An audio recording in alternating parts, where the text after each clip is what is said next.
तो first of all you talk about the advents of European. सबसे पहले Portuguese adventure आता है वास्को ड गामा, ठीक है, वो एंटर करता है in the port of Calicut 1498 में, and he was welcome by ruler Zamorin. Alright, we have already रहता है।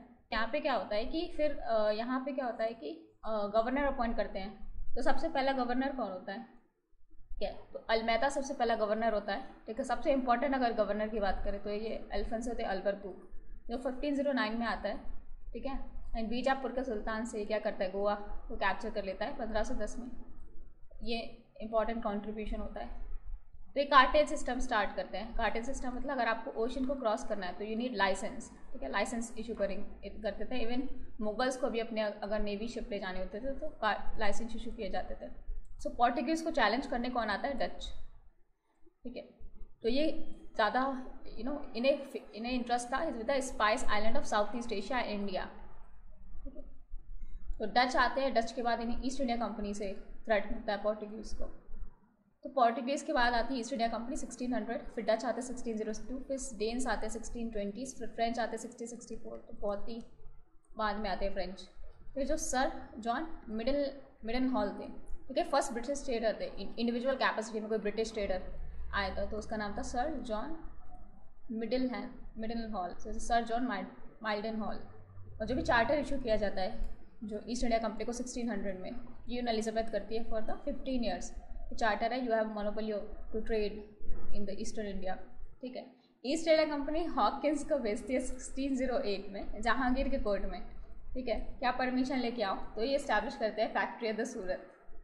इनकी फर्स्ट इनका क्या होता है, एफर्ट्स होता है कि फर्स्ट अटैम्प्ट होता है कि हम सूरत में फैक्ट्री इस्टेब्लिश करेंगे, लेकिन फेल हो जाता है क्योंकि उस टाइम पोर्टुगीज़ का इन्फ्लुएंस बहुत ज़्यादा होता है मुगल कोर्ट में, ठीक है। जहांगीर पहले परमिशन दे देता है लेकिन पोर्टुगीज़ के इंटरफेरेंस की वजह से परमिशन, रॉयल जो परमिशन होती है वापस ले ली जाती है। जो उनका जो सपना था कि हम 1608 में सूरत में फैक्ट्री इस्टेब्लिश करेंगे वो नहीं हो पाता है ईस्ट इंडिया कंपनी का बिकॉज ऑफ पोर्टुगीज़ इंटरफेरेंस। सबसे पहले कौन आते हैं, हॉकिंस, ऑलराइट। तो फर्स्ट फैक्ट्री एस्टैब्लिश करते हैं अपनी मसूलीपट्टनम में, ईस्टर्न कोर्ट्स में, ठीक है। गोलकोंडा किंगडम, तो गोलकोंडा किंगडम में इन्होंने 1932 में गोल्डन फरमान दे दिया था। तो गोलकोंडा किंगडम में गोल्डन फरमान, तो ऊपर जो नॉर्थ या मुगल से फरमान मिलने से पहले गोलकोंडा किंगडम में इन्होंने 1932 में गोल्डन फरमान दे दिया था। उसके अंडर इन्होंने मसूलीपट्टनम में अपनी पहली फैक्ट्री स्टैब्लिश की, ओके। फिर जेम्स वन होते हैं जो उस टाइम के ब्रिटिश किंग होते हैं, वो सर थॉमस रो को भेजते हैं। पहले कौन आए थे, हॉकिंस आए थे 1608 में, फिर 1560 के अराउंड ये भेजते हैं सर थॉमस रो को। इनको कौन बोलते हैं, James one.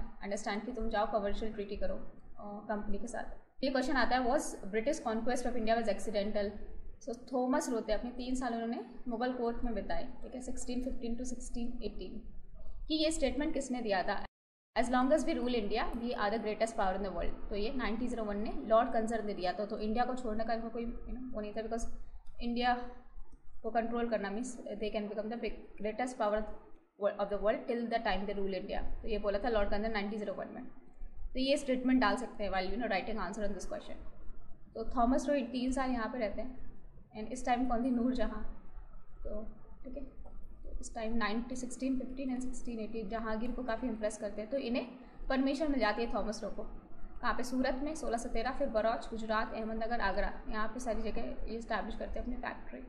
Bahadur Shah one आते हैं, ठीक है, ये क्या थे, औरंगजेब के बाद। तो इन्होंने शाहू को रिलीज़ कर दिया था, जो सन थे संभाजी के, ठीक है, और जो संभाजी शिवाजी के सन थे उनके सन, ठीक है, उनको रिलीज़ कर देते हैं। एंड राजपूत के साथ पीस करते हैं, राजपूत के साथ, लेकिन सिख के साथ नहीं करते। सिख के साथ अभी भी लड़ाई चलती रहती है इवन आफ्टर औरंगजेब। तो बहादुर शाह वन ने पीस करने की कोशिश की, तो उन्होंने राजपूत के साथ पीस कर लिया यहाँ पे, और मराठास के साथ भी कर लिया, लेकिन सिख के साथ अभी भी लड़ते रहे, यहाँ पे लड़ाई चलती रही। तो यहाँ पे जहांगीर शाह पावर एक्वायर करते हैं with the help of Zulfikar Khan, ठीक है। ये डी फैक्टो रूलर कौन थे, जुल्फिकर खान। यहाँ पे जहांगीर शाह, मतलब यहाँ पे नोबल्स का जो रोल था वो बढ़ने लगा एम्पायर में। तो यहाँ पे इन्होंने इजारादारी सिस्टम स्टार्ट किया। What is ijaradari, revenue farming, right. तो मतलब रेवेन्यू फार्मिंग जहाँ पे हाईएस्ट बिडर को पैसा दिया जाता है, बोली लगाओ सबसे पैसा देगा। तो फर्स्ट इंस्टेंस, ठीक है, जहाँ पे नोबल की हेल्प से कोई राजा बना था, तो ये था हमारा जहांगीर शाह। बहादुर शाह नहीं, बहादुर शाह तो खुद ही लड़के बना था। यहाँ पे नोबल्स की हेल्प से, जुल्फिकर खान नोबल है, उसकी हेल्प से राजा बन रहा है। तो दिस आर फर्स्ट इंस्टेंस, तो जहांगीर शाह एंड जुल्फिकर खान की हेल्प से। तो यहाँ पे इजारादारी सिस्टम स्टार्ट करता है जुल्फिकर खान, रेवेन्यू फार्मिंग, मतलब उसको दिया जाता है जमींदारी किसको, टू द हाईएस्ट बिडर। और ये जहांगीर शाह को मार देते सैयद ब्रदर्स, ठीक है। तो Jahangir Shah was killed by Sayyid brothers and Farrukhsiyar के साथ मिलके। तो ये फर्स्ट जहांगीर शाह पहला रूलर बना, एक तो जो नोबल की हेल्प से बना था, ऊपर से पहला रूलर बना जिसको दी थ्रोन किया था सैयद ब्रदर्स ने, एंड इनको किंग मेकर्स बोलते थे। तो सैयद ब्रदर्स का नाम था Syed Abdullah and Syed Hussain, alright. And ये क्या करते थे, दस्तक देते थे to the East India Company. तो फर्रुखशियार ने दस्तक दिया था ईस्ट इंडिया कंपनी, ठीक है। ये वरदान की तरह साबित हुआ था for the East India company 1717, ठीक है। तो ये ट्रेड कर सकते थे बंगाल में, सिर्फ इन्हें 3000 रुपये देने थे साल में, एनुअल पेमेंट 3000, और आराम से ट्रेड करो, कोई इम्पोर्ट ड्यूटी एक्सपोर्ट ड्यूटी कुछ नहीं। और जो बंगाल में रूलर था वो अलग से इस्टेब्लिश हो गया है, लेकिन तब भी वो रिस्पेक्ट करता था जो भी मुगल्स बोलते थे। तो बंगाल भी मानता था, ठीक है, दस्तक राइट इसने फर्रुखशियार ने दे दी, तो बंगाल में भी काम कर लिया। और तो बंगाल का जो राजा, जो वो नवाब था, ऑलमोस्ट प्रैक्टिकली इंडिपेंडेंट था in all the aspects of administration. फिर हमारी यहाँ पे क्या होता है, मराठास के साथ सेटलमेंट कर लेता है ये फर्रुखशियार, ऑलराइट। जैसे पेशवा बालाजी विश्वनाथ, ठीक है, तो फर्स्ट पेशवा थे। तो फर्रुखशियार जाना जाता है क्योंकि उसने मराठास के साथ सेटलमेंट कर लिया था, अलायंस बना ली थी सैयद ब्रदर्स ने। तो इवन फर्रुखशियार तो सिर्फ नाम का था, रियल काम कौन कर रहा था, सैयद ब्रदर। इवन जहांगीर शाह जब था तो रियल काम कौन कर रहा था, जो जुल्फिकर खान डिफेक्ट रूलर। मतलब नोबल्स का जो इन्फ्लुएंस है बहुत ज़्यादा बढ़ गया आफ्टर औरंगजेब एंड बहादुर शाह, ठीक है। बहादुर शाह 1 के बाद आता है जहांगीर शाह, ऑलराइट। जहांगीर शाह के पीछे नोबल कौन था, जुल्फिकर खान, ठीक है। इसको मरवा देते हैं, सैयद ब्रदर्स मार देते हैं, किसके साथ मिलके, फर्रुखशियार, ऑलराइट। तो यहाँ पे क्या होता है कि सैयद ब्रदर्स और यहाँ पे लोग अलायंस बना देते हैं विद द मराठास। इसमें कौन होते हैं, मराठा पेशवा बालाजी विश्वनाथ, तो फर्स्ट पेशवा थे जो वहाँ पे जाते हैं, राइट। फर्स्ट पेशवा थे बालाजी विश्वनाथ। यहाँ पे मराठा किंग शाहू एक्सेप्ट कर लेते हैं मुगल सुजार्निटी एंड मुगल सर्विसेज, ठीक है। और मराठास को क्या मिल जाता है यहाँ पे, चौथ एंड सारदेशमुखी मिल जाता है 6 प्रोविंसेस का, ठीक है। चौथ एंड सारदेशमुखी, तो why chauth and sardeshmukhi is famous, like important. Chauth and sardeshmukhi वो अपने एरिया में नहीं लेते थे, अपने एरिया के बाहर वालों से लेते थे। ट्रीटी ऑफ इलाहाबाद होती है after battle of Buxar in 1765। Company क्या बोलती है, मुगल सुजार्निटी एक्सेप्ट कर ले रही है, मतलब कंपनी ने हरा भी दिया वहाँ के लेकिन हरा देती है ना तीनों को, अवध के नवाब और मुगल जो किंग होता है, और ऊपर से बंगाल का नवाब जो होता है मीर कासिम, ठीक है, तीनों को हरा देती है। फिर सुजार्निटी एक्सेप्ट करने का मतलब है कि Mughal was the source of power, source of authority, source of legitimacy, उससे गेन करने के लिए, ऑलराइट। तो सेम काम यहाँ पे बालाजी विश्वनाथ करते हैं, मुगल सुजार्निटी को एक्सेप्ट करके, मतलब आप अपने आप को ऊपर नॉर्थ इंडिया में भी लेजिटिमाइज कर रहे हो। तो यहाँ पे बालाजी विश्वनाथ जो पेशवा थे, ऑलराइट, तो दे सेटलमेंट करके विद द मराठास। इनको क्या मिलता है, इनको चौथ एंड सारदेशमुखी मिल जाते हैं 6 प्रोविंसेस के। तो यहाँ पे खुद मुकद्दम एंड चौधरीज, ठीक है, ये वो लोग होते थे जो लैंड जो ओन करते थे, चौधरी जैसे मुकद्दम खुद। फिर जो देशमुख होते थे जैसे रितेश देशमुख एक्टर है, तो ये लोग लैंड लॉर्ड्स होते थे पुराने ज़माने के, ठीक है। तो यहाँ पे जैसे देशमुख इस वाले एरिया, महाराष्ट्र वाले एरिया में, तो ये क्या था, जिस एरिया में सपोज जिस एरिया में रहते थे, ठीक है, उसमें स्वराज मतलब हम जिस एरिया में रह रहे हैं वहाँ पे इतना कंट्रोल करते हैं, और जिस एरिया में नहीं रहते थे, ठीक है, वहाँ पे वैराज्य 1/4 ऑफ द इनकम मांगते थे। Will see what is swaraj and vairajya, आगे अभी आएगा ये। फिर सारदेशमुखी एंड ये क्या लेते थे, sardeshmukhi as well as chauth and sardeshmukhi 1/4 and 1/10, right. फिर मालकाना 10%, ठीक है, मालकाना हक है सपोज आपका इस जमीन पे, तो वहाँ पे 10% होता है। लोकल एलिमेंट लेता है, स्टेट अपना अलग से 40% लेता था। और नकरा, ठीक है, ननकारा कब होता था, जब लोकल जो बंदा है, ठीक है, जो लोकल एलिमेंट है जो 10% दे रहा है, वो स्टेट की हेल्प कर रहा है इन रियलाइजिंग द 40%, तो उसे ननकारा बोलेंगे।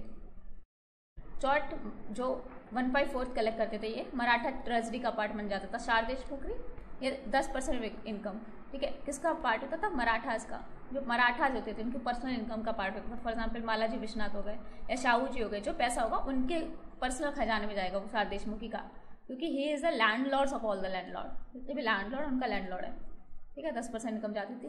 तो इसमें ठीक है, सी राज्य विराज्य के आगे आएंगे ये, ठीक है। अभी ये चीज़ हमने पढ़ी है ना, this will again repeat.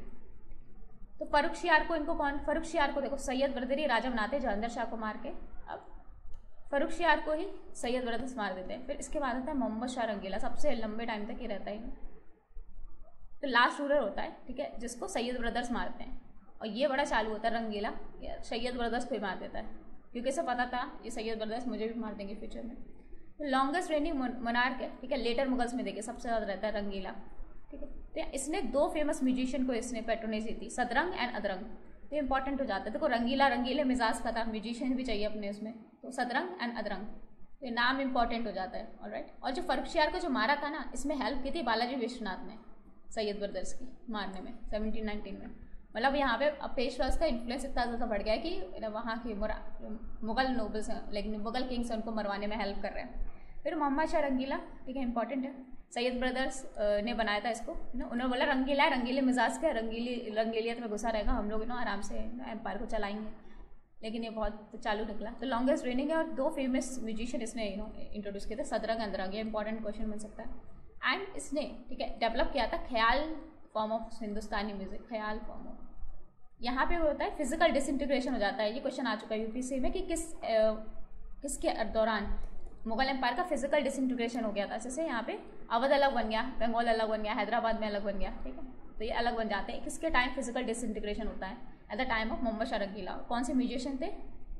Sadarang and अदरंग, ये इंपॉर्टेंट याद रखना है। एंड हिंदुस्तानी ख्याल फॉर्म में हिंदुस्तानी म्यूजिक को ये काफ़ी डेवलप करता है।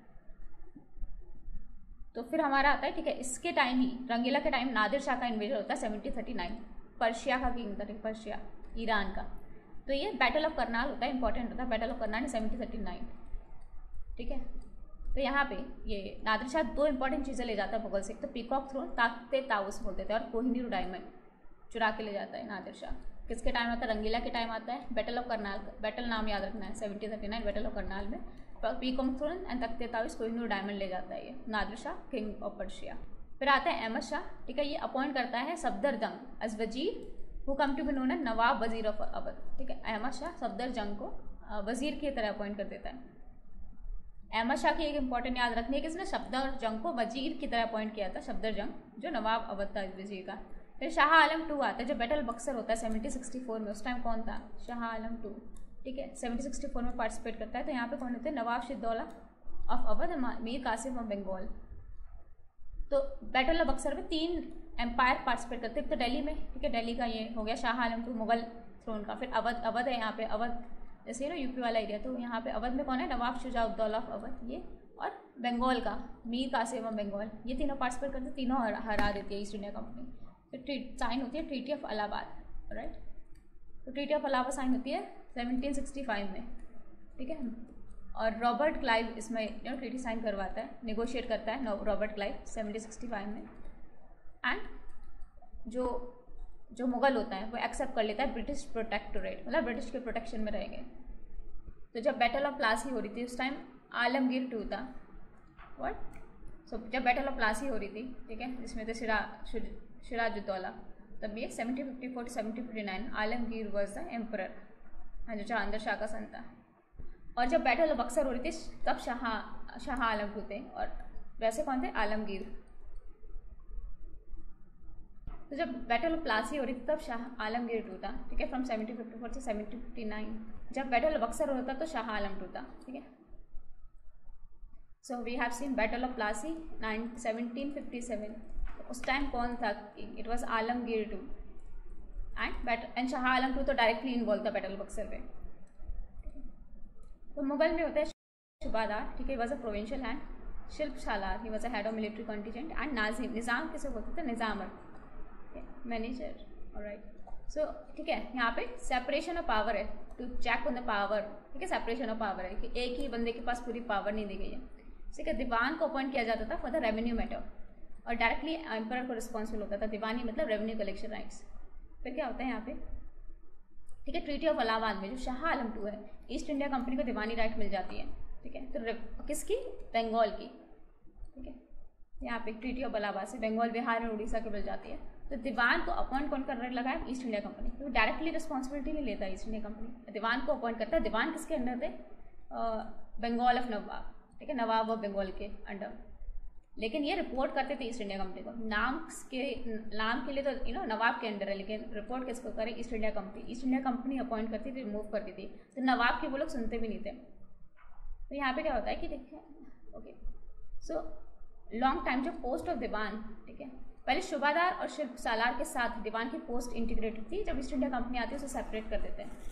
एंड यहाँ पे क्या होता है, okay, as a part of the treaty of Allahabad, Shah Alam two granted the diwani right किसको देता है, east India company, which were related the management of revenue affair of the province of Bengal, की रेवेन्यू अफेयर किसको मिल रही है, ईस्ट इंडिया कंपनी को, after the treaty of Allahabad of 1765। तो बहुत ही लॉन्ग टाइम के बाद, ठीक है। जो पहले जो पोस्ट थी दीवान की, ठीक है, वो इंटीग्रेटेड थी विद द पोस्ट ऑफ सुबादान शिल्प सालार, एक ही पोस्ट होती थी दीवान एंड शिल्प सालार की। इसको सेपरेट किसने किया था, जो इंडिपेंडेंट स्टेट ऑफ बंगाल जिसने फाउंड किया था, मुर्शिद कुली खान। तो बंगाल किसने फाउंड किया था, it was founded by the मुर्शिद कुली खान, राइट। कि डिप्टी नवाब, अब दीवानी राइट बैटल ऑफ बक्सर के पास किसके पास आ गई, ईस्ट इंडिया कंपनी। तो ये डिप्टी नवाब अपॉइंट करते हैं, 2 डिप्टी नवाब, एक होते हैं मोहम्मद रेजा खान, एक राजा शिताब रॉय। तो नाम इंपॉर्टेंट आते हैं, मोहम्मद राजा खान एंड राजा शिताब रॉय। बस company was did not feel comfortable in enjoying the Deewani right directly. वो डायरेक्टली अगर यूज़ करते तो जो ब्रिटिश गवर्नमेंट थी, ठीक है, क्रैक डाउन कर सकती थी। That's why they appointed a deputy nawab and they were Mohammad Raza Khan and doctor Raja Shitab Roy. So क्या हुआ, डुअल रूल इस्टेब्लिश हुआ। डुअल रूल मतलब देखो, नाम की पावर किसके पास थी, नवाब के पास, एंड रियल पावर किसके पास थी, ईस्ट इंडिया कंपनी के पास, ठीक है। तो डुअल रूल सिस्टम स्टैब्लिश किया था बंगाल में अकबर। तो इसका क्या था, इसमें सबसे इंपॉर्टेंट चीज़ की राजा टाइटल, या तो जो राजा राममोहन रॉय बोलते हैं उनका राम मोहन रॉय नाम था। तो राजा का टाइटल किसने दिया था, अकबर II ने, ठीक है। और अकबर II ने इन्हें इंग्लैंड भेजा था। उन्होंने बोला था कि ब्रिटिश पार्लियामेंट से बोलो कि ठीक है कि हमारे जो प्रिविलेजेस हैं जो ईस्ट इंडिया कंपनी काट रही है, ठीक है, उसको बढ़ाया जाए। मतलब अब ब्रिटिश अब मतलब मुगल राजा की इतनी बुरी हालत होगी कि इंग्लैंड भेज रहे हैं अपने लोगों को कि पता हो जाओ कि उनसे बोलो कि हमारे पैसे बढ़ा दें, हमारे प्रिविलेजेस को ख़त्म ना करें east India company. Bahadur Shah second, तो ये लास्ट मुगल मोनार्क थे, इसी टाइम होती है रिवोल्ट ऑफ 1857। तो उन्हें बहादुर शाह जब सेकंड को ही एम्परर बताया जाता है उनका। तो ये उर्दू पोइट थे, ये होली सॉन्ग लिखते थे, ठीक है। एंड इन्होंने 1857 में सब लोगों ने इनको ज़बरदस्ती एम्परर घोषित कर दिया था, ठीक है। और फिर इनको बाद में रंगून भेज दिया था, इनके बच्चों को मार दिया था। तो वीक सक्सेसर थे, बहुत ज़्यादा स्ट्रॉन्ग सक्सेसर नहीं था जो एम्पायर को ना खड़ा कर पाए। फिर सक्सेशन डिस्प्यूट स्टार्ट हो जाते हैं कि हर एक बार राजा खत्म होता है, दूसरे लड़ने लगते हैं आपस में, ठीक है। तो सारी डायनेस्टी में देखा गया ये था। तो मुगल वर नॉट एक्सेप्शन। तो यहाँ पे सक्सेशन डिस्प्यूट की प्रॉब्लम थी। फिर parties and politics Mughal court में चलती थी, फैक्शंस थे, ठीक है। मतलब आपस में गुट बना रहे हैं, इनको मारेंगे उनको मारेंगे। बंगाल में जैसे बैटल ऑफ प्लासी में फैक्शन बना के तो ईस्ट इंडिया कंपनी के साथ मिल गए थे, मतलब काफ़ी लोगों ने धोखा दे दिया था। तो एक तरीके से battle of Plassey was not a war and foreign invasions and external invasion हो रहे थे। जैसे नादिर शाह आया, हमने देखा था battle of Karnal of 1739, right. जैसे तख्ते काउस एंड कोहिनूर डायमंड लेके आता है, अहमद शाह अब्दाली दुरानी, ठीक है। ये फिर बाद में अटैक करता है। फिर जमन शाह का इन्वेशन होता है एंड ईस्ट इंडिया कंपनी तो करती है। रीजनल स्टेट्स इमर्ज हो जाते हैं, हमने देखा हैदराबाद बन गया अलग, अवध बन गया एंड बंगाल बन गया। तो एम्पायर का डिसइंटीग्रेशन स्टार्ट हो गया, ओवर सेंट्रलाइजेशन। बहुत ही ज़्यादा सेंट्रलाइजेशन कर दोगे तो एक सेंटर से इतने बड़े एम्पायर को कंट्रोल करना वेरी वेरी डिफिकल्ट। जैसे औरंगजेब के टाइम बहुत सेंट्रलाइजेशन था। फिर रोल ऑफ द औरंगजेब, ठीक है। तो एक मतलब फेमस हिस्टोरियन जादूनाथ सरकार, उन्होंने बोला औरंगजेब चीफ कल्प्रिट है जिसकी वजह से मुगल एम्पायर डिक्लाइन हुआ है। तो उन्होंने बोला औरंगजेब ने क्या क्या किया, एक तो डेक्कन पॉलिसी बहुत फॉल्टी थी, लड़ता रहा फालतू में मराठास के साथ, और रिलीजियस ऑर्थोडॉक्स रिलीजियस पॉलिसी थी। तो जिससे क्या हुआ, आइडियोलॉजिकल एंड मॉरल जो फाउंडेशन था उसको इरोड कर दिया, क्योंकि हिंदूज पे बहुत जजिया लगाया जाता था, ठीक है। राजपूत के साथ बहुत ज़्यादा लड़ाई की इसने। मॉरल जो डिक्लाइन होने लगा, मुगल नोबिलिटी में मॉरल डिक्लाइन होने लगा था, ये भी रिस्पॉन्सिबिलिटी है। तो नोबल्स अपने आप पीछे तक रह के मनसबदारी जागीरदारी क्राइसिस जागीरदारी सिस्टम। तो इनमें देख सकते हैं कि जागीरदार्स बहुत ज़्यादा थे, ठीक है। लेकिन जागीरदारी क्राइसिस मतलब too many jagirs like chasing too few jagirs, मतलब जितना लैंड है वो कम है और बहुत सारे जागीरदार्स हैं, अब उनको कहाँ से लैंड प्रोवाइड करोगे। जैसे ना ये सोचो मिनिस्टर्स बहुत ज़्यादा है, काउंसिल मिनिस्टर में, लेकिन सीट लिमिटेड है, उस तरीके से कंडीशन आ गई थी, जागीरदारी क्राइसिस। फिर एकता क्या होता है कि टेरिटोरियल असाइनमेंट, किसी एक को आप एक टेरिटरी दे दो तो वो एकता हो गया, ऑलराइट। तो इक्तादार जो इक्ता को होल्ड करता था, ठीक है, इट वॉज अ इक्तादार एंड उसको बोलते थे अमीर वारिस एंड मुफ्तीज। एंड मुगल्स में, और मुगल्स के टाइम जो तो खालिसा लैंड बहुत स्कैटर्ड था, ऑलराइट। सुल्तान जो सल्तनत के टाइम, सपोज ये पूरा एम्पायर है तो खालिसा लैंड पूरा एक साथ होगा। खालिसा लैंड और इक्ता लैंड क्या होता था, खालिसा लैंड क्या होता था, डायरेक्टली मुगल के अंडर आ रहा है। इक्ता लैंड मतलब उसके अंदर इक्तादार, मतलब एक तरीके से गवर्नर अपॉइंट करती है। खालिसा लैंड डायरेक्टली सुल्तान के अंदर आ रहा है, ठीक है। मुगल के टाइम जो मतलब इक्ता लैंड है थोड़ा, मतलब खालिसा लैंड कुछ थोड़ा इधर है, थोड़ा इधर है, थोड़ा इधर है, थोड़ा उधर है। सल्तनत के टाइम क्या था, पूरा खालिसा लैंड इतना है, बाकी इधर इक्ता इधर बांट दिए। लेकिन मुगल्स के टाइम कहीं भी सपोज ना डेक्कन पॉलिसी में यहाँ पे इन्होंने खाली सा लैंड बना दिया, ऊपर खाली सा लैंड है, बीच में इकता है, तो बहुत ही स्कैटर्ड था मुगल्स के टाइम। तो ये इंपॉर्टेंट पॉइंट याद रखना है। इकतादार का काम होता था एक्सटर्नल इन्वेजन से बचाना, इंटरनल रिवोल्ट से बचाना, और लॉ एंड ऑर्डर मेंटेन करना उस इकता में, उस इकता मतलब उस एरिया में। एंड जनरल एडमिनिस्ट्रेशन का काम करना, मिलिट्री कंटीजेंस बना के रखना, जब भी जरूरत पड़े लड़ाई हो तो आपको मिलिट्री कंटीजेंस भेजने पड़ेगा। और जो भी टैक्सेस हो, सुल्तान ने जो टैक्सेस लगाए हैं वो आपको अप्रोप्रिएट करने। तो इकतादार टैक्स नहीं इम्पोज कर सकता था, टैक्स तो सुल्तान लगाएगा, लेकिन आपका काम है बस उसे कलेक्ट करना एंड फिर अपना ठीक है सिविल मिलिट्री एक्सपेंडिचर चलाना। और सरप्लस होगा उसको बोलते थे फवाजिल, सरप्लस आपको सेंट्रल ट्रेजरी में पैसा देना होता था। ऑलराइट।